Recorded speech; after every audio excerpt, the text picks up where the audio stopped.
Hey guys, I'm back with the next part of our Blazing blog app using Blazor server. So in the previous part, we were working on creating, saving a new blog post, and in this we'll continue from there. So before continuing on this video, I would recommend you all to check out all the previous parts of this series. I'm going to drop the links of all those parts in the description box. So please do check those out before continuing on this one. So in previous part, we were trying to save the blog post. Here, add new blog post, and let's have some dummy data here. Select category, some introduction, some text, and save. And when we are doing this, we found out user ID is 0, but user is logged in, so there must be some value for this user ID. But this was not the case, and that's why this was failing. And then this loader is always here, so these two issues. First, let's fix this loader. So we'll go to save blog, and it was coming to this else condition, right? So in that case, what we should do, we should set is loading back to false from here as well. Continue. And now the main problem, why this user ID is 0, why it does not have the actual value, and that is because first let's see if this loading icon is uh, getting hidden or not. Let's check this first.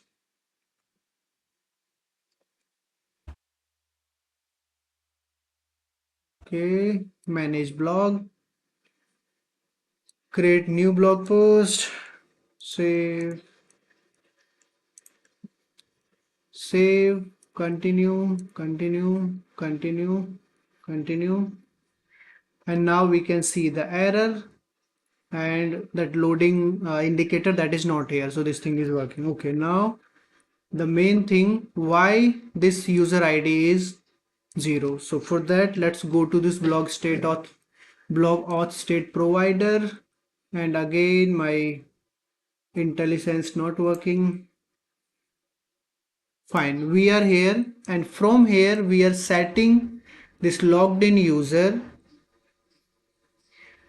from this blog authentication state provider underscore authentication state change. So we are setting the new value only from this event handler.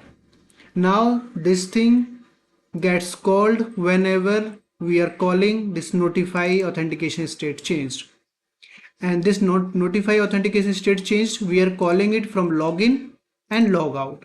And in this current scenario, we are neither logging in nor logging out.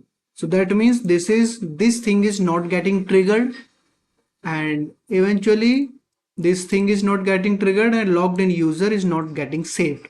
But the current logged in user, this authentication state, cascading authentication state, and all this, Blazor knows the user is logged in. That's why we can see this username here, and we can see logout because user actually is logged in the system, but we don't have value for this logged in user property. So we have two approaches. Either we can set this logged in user in here. So this is the place where we are getting the current user's state from the browser's local storage. So we can set this logged in user here, first approach. And the second approach, let's have it here only. What we'll do, from here also, we'll simply notify this authentication state changed.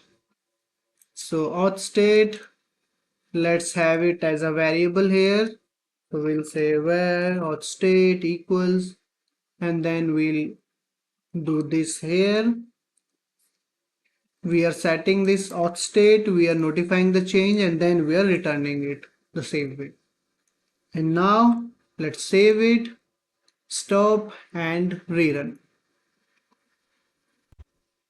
and we have this breakpoint. It came here. We'll go to manage blogs, add new blog post, and let's have some dummy data. Okay, save. This time if we'll check, we should have this user ID. Let's continue. Here we have user ID 1, so this thing is working now. Okay, now when we have this user ID, we'll come here, we'll generate the slug. Is published was not true, so it is not published. Saved, then save changes, method result.success. From here we'll come here, result.status is true, and now we'll navigate the user to manage blogs page. So continue, and there is some issue, object reference not set to an instance of an object, and that is category. We are using this category name, and this category is null in this case, and it is happening from our service. Let's go to blog post service, and from blog post service, when we are getting this, we need to include the category as well. So we'll say pp blog post dot category. Cool. So rerun.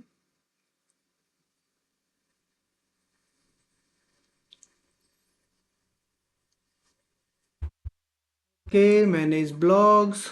Now we have this one item, and we can see it created, modified date, category, title.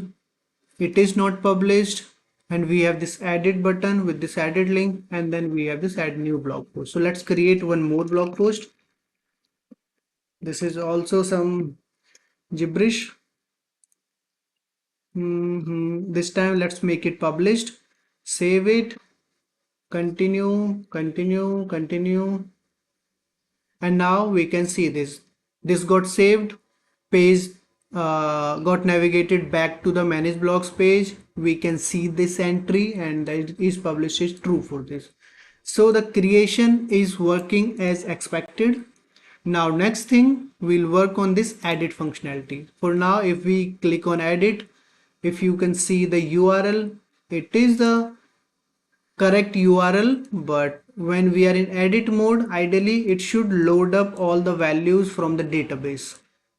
So for that, let's start working. First thing, let's stop it, and then on the save blog page, what we'll do, on initialized async, in this method, after fetching the categories, what we'll do, we'll try to fetch the blog details from by using this blog ID property.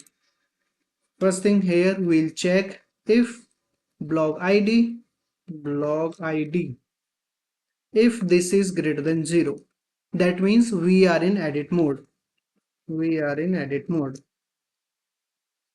If that's the case, we need to load this particular blog post from the database. So for that, let's create a method in the blog post service. So it will be something similar to this, but it will return only single blog post. So we'll say get post async, and it will get in parameter for blog ID,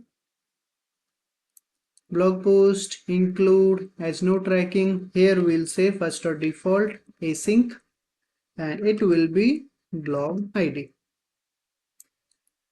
Fine. It will be blog post dot id equals blog post id. Blog post id. Fine. What is the issue? Possible null reference here. Yes, it can be nullable. So let's do this, and okay, let's not do this because we are using blog save model to fill out the values on this page, save blog. So what we are going to do, we are going to fetch the blog details and we need to fill this model. So instead of returning this blog post, what we'll return blog save model, this thing. Now we need to convert this blog post to this blog save model. So for that, again, we have two approaches, or we could have multiple approaches. We can have this thing, this mapping somewhere centralized, or we could have in blog post, but I'll use this in this blog save model only. So, or let's do one thing, let's do this in blog post, or no, let's do it here only. So what we'll do, we'll create a selector function, so public static, and it is going to be an expression of func of it will get a blog post and it will return blog save model. So let's say selector, the property name is up to us, and let's have it will be so blog post, and from here we'll use the same approach we did here. So we'll do this id, title, slug, category id. Okay, now what's the issue here? All these should be bp dot blog post dot. So let me do this.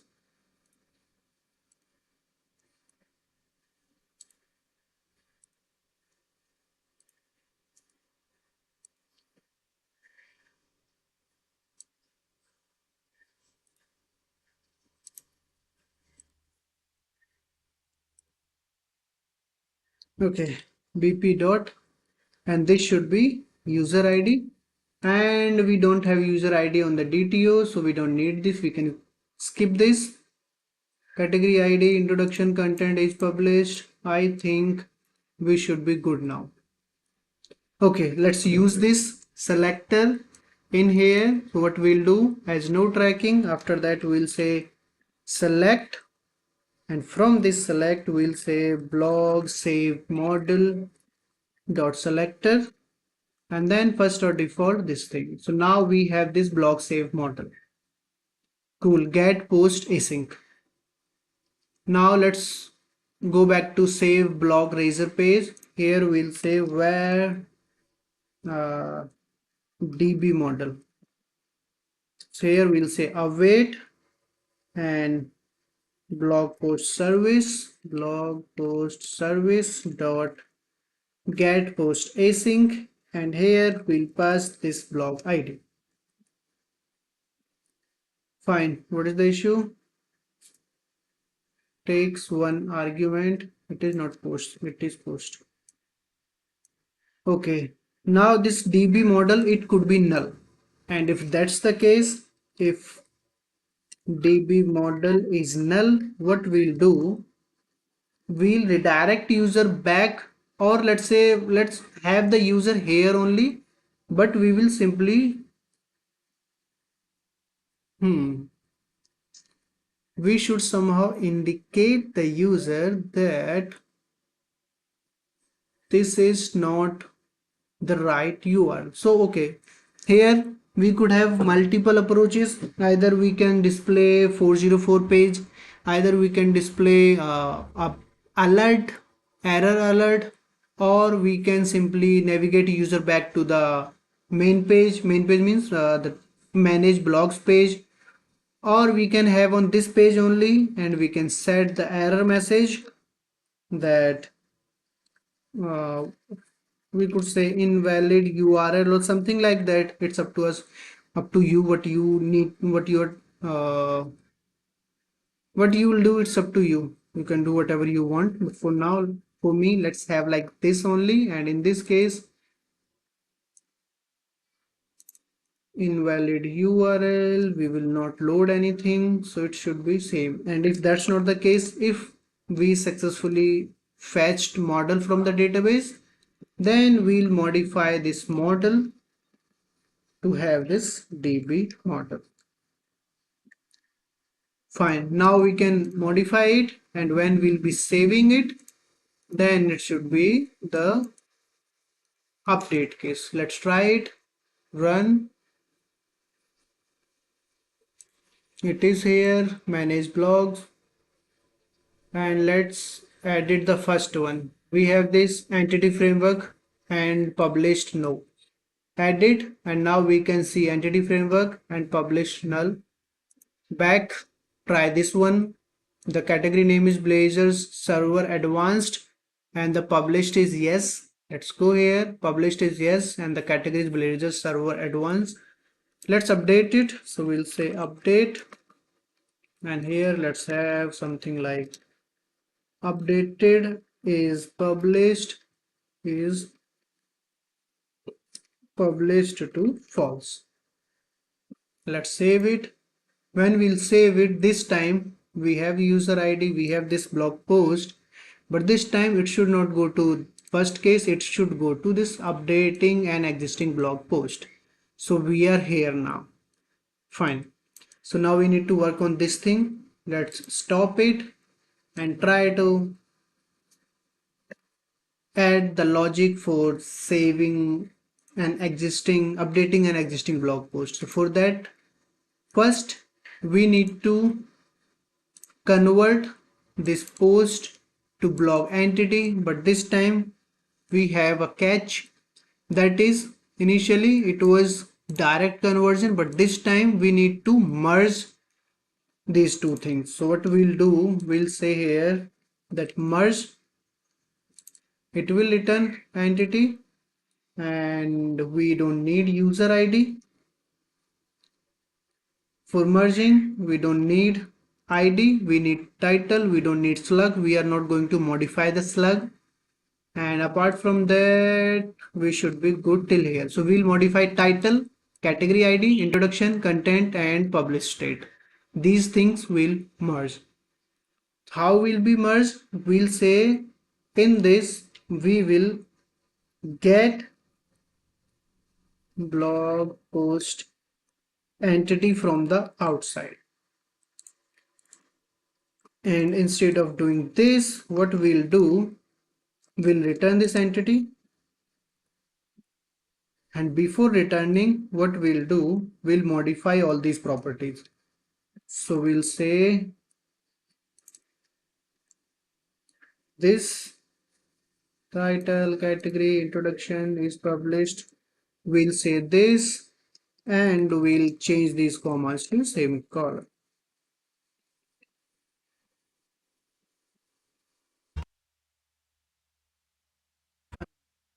Now we are good. This content we can edit like this because we know this content is never going to be null from the UI side. Fine. So merge. Now let's go back here. Here we'll say blog post entity equals, we'll say model, not model, it is post dot merge, okay? And this time it should be an empty instance of blog post. No, we are doing it wrong. We should fetch this entity from the database. So what we need to do, we need to await context dot blog posts. We don't need to include this time. We'll get first or default async bp dot id equals post dot id. Fine. Now if we have this entity is not null. This is the case where we'll add our logic, and this is extreme rare case. So we'll return it from here. We'll say this blog post does not exist. Does not exist. Fine. Now this thing, what we'll do, we'll modify this entity by merging the current save blog post model. What is the issue here? We have this entity here. Let's change this a bit, have it like this, and then move it inside this. Fine. Okay, it can be nullable. Fine, so if it is not null, we have this updated entity now.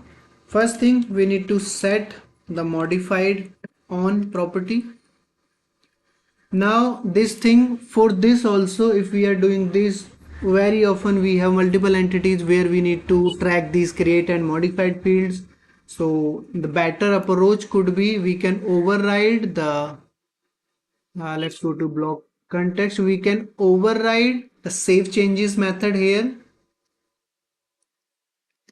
So override save changes methods here.